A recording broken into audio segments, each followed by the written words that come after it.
Hello दोस्तों, मैं हूं गौरव। और क्या आपको पता था कि सैमसंग का मेजर क्लाइंट और कोई नहीं बल्कि उसका सबसे बड़ा कंपेटिटर एप्पल खुद है। आईफोन का A4 chip, flash memory, RAM और यहां तक कि डिस्प्ले भी सैमसंग ही सप्लाई करता है। इनफैक्ट 2019 में टेक्निकल इक्विपमेंट्स खरीदने के लिए एप्पल ने सैमसंग को नियरली $700 मिलियन पे किए थे। बट क्या इसका ये मतलब है कि सैमसंग बिगेस्ट कंपनी है और ना कि एप्पल?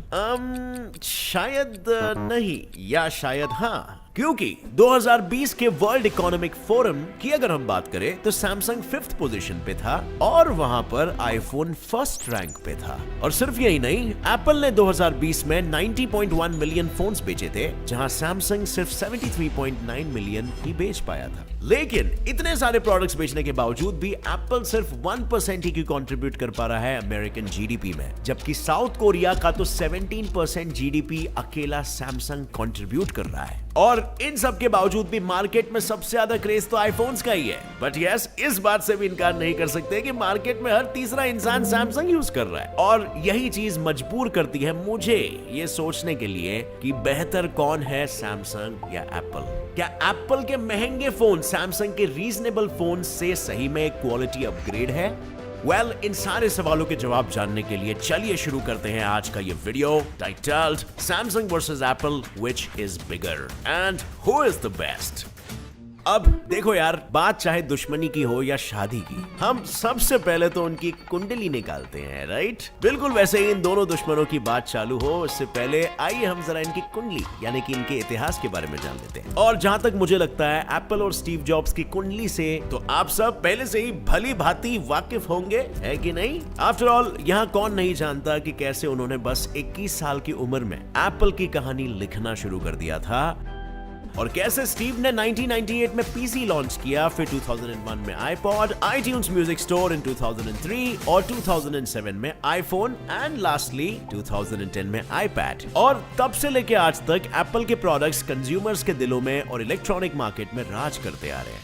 तो वही अगर हम सैमसंग की बात करें तो सैमसंग और ली ब्यूंग चुल की कहानी कुछ अलग है। शुरुआत में सैमसंग एक नूडल शॉप था, फिर उन्होंने ड्राइड फूड्स बेचना शुरू कर दिया और 80s के जमाने में कंपनी टेलीकम्युनिकेशंस में उतर आई और इस मार्केट में आते ही उन्होंने 2010 में एंड्रॉइड स्मार्टफोन और एंड्रॉइड टैबलेट्स दोनों ही एक साथ लॉन्च कर दिया। और इसीलिए हम यहाँ पर यह जरूर कह सकते हैं कि आईफोन ने बेशक मार्केट जीता है, पर सैमसंग पहले से ही लोगों का भरोसा जीतते आ रहा था। सो फ्रेंड्स, अब हम बात करते हैं इनकी काबिलियत की। और जब बात काबिलियत की हो तो फोर्ब्स लिस्ट और उनके स्टैट्स सब कच्चा छिट्टा हमारे सामने खोल देते हैं। सो वही लिस्ट को देखते हुए ये पता चलता है कि Forbes list of world's biggest companies के हिसाब से एप्पल 6th स्पॉट पे है विद $2252.3 बिलियन मार्केट वैल्यू। और मई 2021 तक एप्पल ने $292 बिलियन यानी कि 21 लाख करोड़ तक का सेल किया था, जिससे उन्होंने 4,75,000 करोड़ का तो प्रॉफिट कमाया था। तो वहीं पर वर्ल्ड्स बिगेस्ट कंपनीज के हिसाब से सैमसंग 11th रैंक पर है विद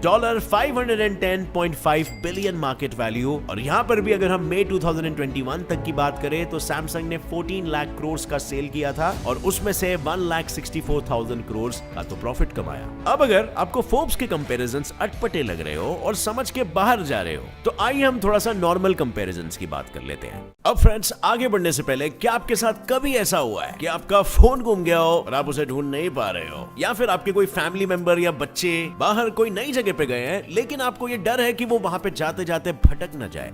इन सारे प्रॉब्लम्स के लिए एक सिंपल सा एप्लीकेशन है, फैमीसेफ, जिससे आप किसी भी एंड्रॉइड फोन को इजीली ट्रैक कर सकते हो। इसके लिए तो सबसे पहले आपको parental control app and location tracker FamiSafe app download करना होगा अपने मोबाइल में, और FamiSafe junior app for kids devices अपने बच्चों के फोन में। फिर इन दोनों फोन्स में ऐप को ओपन करके अकाउंट डिटेल्स भर के रजिस्टर कर लो। फिर बटन में दिए गए फीचर्स कॉलम में जाके ये टॉप लेफ्ट वाले 3 लाइन आइकॉन पे क्लिक करो, आपको आपके बच्चे का रियल टाइम लोकेशन दिख जाएगा। इसके बाद वापस आइकन पे क्लिक करके लोकेशन हिस्ट्री पे क्लिक करके आप आपके बच्चे का पूरा लोकेशन हिस्ट्री देख सकते हो। और इसके अलावा अलावा अभी फैमिली सेफ एक बैक टू स्कूल कैंपेन भी चला रहा है, जिसमें आप पूरे 1,10,000 के गिफ्ट कार्ड जीत सकते हो। बस डिस्क्रिप्शन में दिए गए लिंक पे क्लिक करो और आप एक ऐसे पेज में आ जाओगे जहां आपको एक complete back to school safety guide मिल जाएगा। इसमें फिर नीचे स्क्रॉल डाउन करो और आपको दिखेंगे ये सारे प्राइजेस। फैमिली सेफ $100 के 5 प्राइजेस, $50 के 10 प्राइजेस और $25 के 20 प्राइजेस दे रहा है। आपको इन प्राइजेस को जीतने के लिए यहाँ पर दिए गए सारे स्टेप्स को बस फॉलो करना है। विनर्स के अनाउंसमेंट फेसबुक पेज पे होगा, तो stay tuned bye liking the page and also go and download family safe app, link is in the description. अगर फोर्ब्स लिस्ट को छोड़ नॉर्मल कंपैरिजंस की बात करें तो इंडियन स्मार्टफोन मार्केट शेयर के हिसाब से जहां सैमसंग 21.38% शेयर्स के साथ आसमान को चूम रहा है, वहीं एप्पल जमीन पे अटका हुआ है, क्योंकि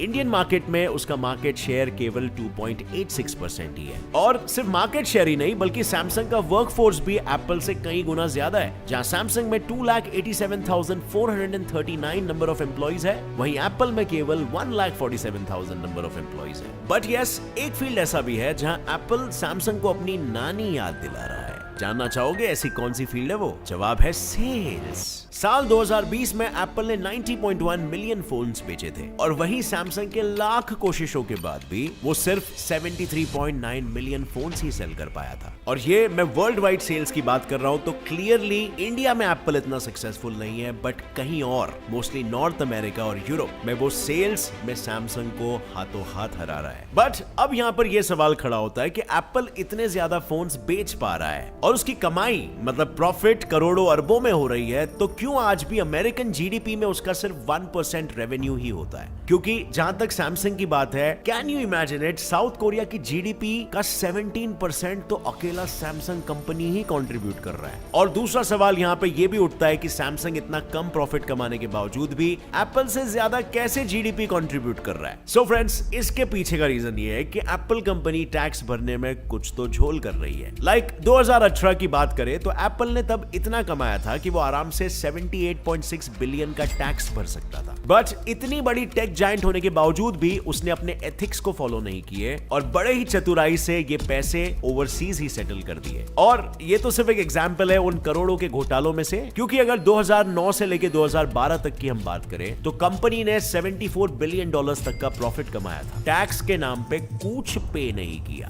वेल, अब आप ये बोलोगे यार, अगर इतना सब सामने है तो फिर अमेरिकन गवर्नमेंट क्यों कुछ नहीं कर पा रही, या फिर वो देखते हुए अनदेखा कर रहे हैं? वेल फ्रेंड्स, जवाब है कि वो नजरअंदाज कर रहे हैं देखते हुए भी, क्योंकि एप्पल और वहां की गवर्नमेंट के बीच सौदा हुआ है, जहां एप्पल ये वादा करती है कि वो यूएस बिजनेसेस में इन्वेस्टमेंट्स करेंगे और ज्यादा लोगों को जॉब्स ऑफर करेंगे, जिसके बदले में वो टैक्स नहीं भरेंगे।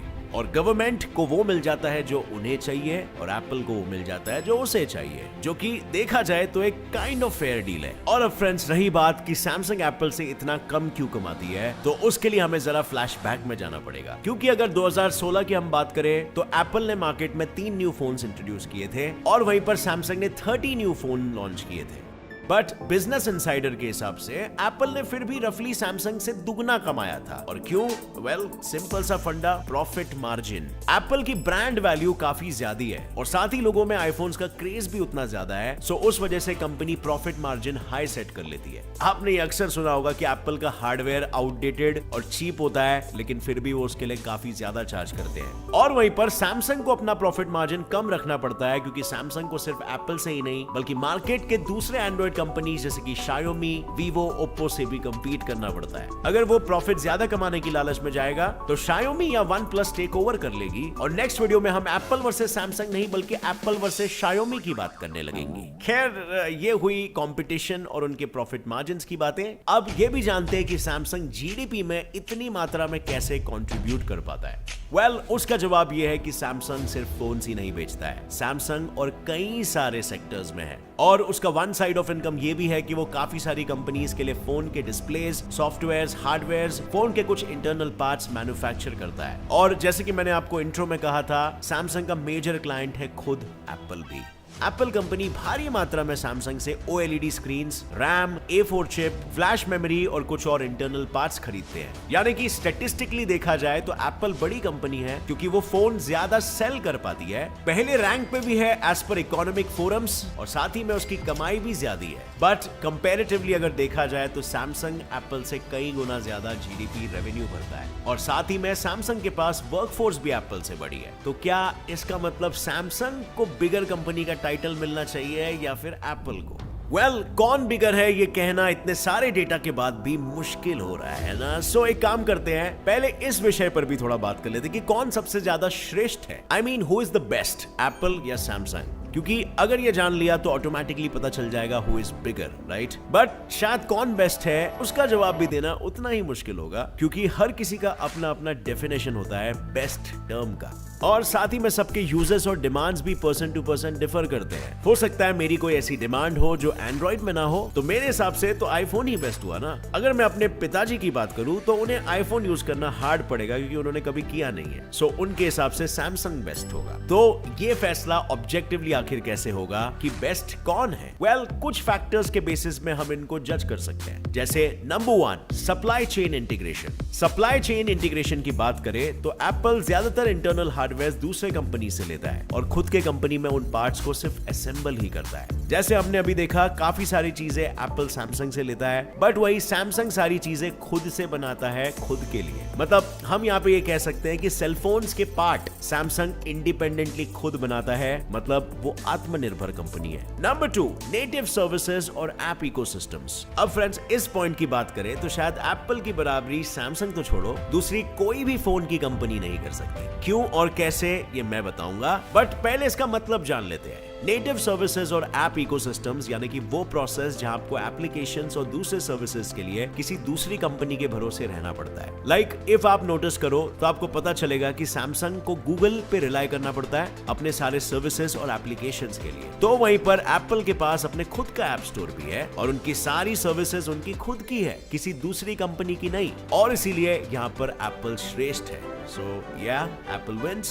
Number 3, developer ecosystem. Developer ecosystem की बात करें तो हम ये भी कह सकते हैं कि सैमसंग के पास अपना खुद का इकोसिस्टम नहीं है, बट हम ये सिर्फ तब तक ही कह सकते हैं जब तक हम उनके स्पेसिफिक सर्विसेज के साथ किए गए इंटीग्रेशंस की बात ना करें, क्योंकि सैमसंग के कुछ प्रोडक्ट्स ऐसे भी हैं जिसमें उनका खुद का डेवलपर इकोसिस्टम था, like Tizen OS used on gear smart watches and smart TVs. वरना बाकी सारी चीजों के लिए सैमसंग को गूगल पे ही भरोसा रखना पड़ता है, क्योंकि Google owns Android operating system. और वहीं पर दूसरे तरफ एप्पल खुद के बलबूते पे खड़ा हुआ है। एप्पल के पास खुद का डेवलपर इकोसिस्टम है जो कॉन्स्टेंटली न्यू ऐप से अपडेट होते रहता है, और इसीलिए यहाँ पर एप्पल बेस्ट साबित होता है। Number 4, platform openness and transparency. अब फ्रेंड्स, ये तो बच्चा जानता है कि अगर बात प्लेटफॉर्म ओपननेस एंड ट्रांसपेरेंसी की आ जाए तो सैमसंग के आगे एप्पल दूर तक नजर नहीं आता, बिकॉज यहाँ दोनों प्रोडक्ट्स कुछ वैसे ही है जैसे रात और दिन, क्योंकि iOS एक ऐसा ऑपरेटिंग सिस्टम है जो एंटायरली प्रोप्राइटरी है, बट एंड्रॉइड एक ऐसा फोन है which is based on an open source code। Example के लिए एप्पल में म्यूजिक ही देख लो, आईफोन हो या आईपैड, म्यूजिक सुनने के लिए आपको iTunes से गाने खरीदने पड़ेंगे, या फिर आप मैकबुक में iTunes डालो, फिर गूगल से गाने डाउनलोड करो, फिर उन्हें iTunes में शिफ्ट करो और फाइनली फिर अपने मोबाइल में सुनो। लेकिन वही अगर हम एंड्रॉइड्स की बात करें तो गूगल से सॉन्ग डायरेक्टली डाउनलोड करो और सुन लो।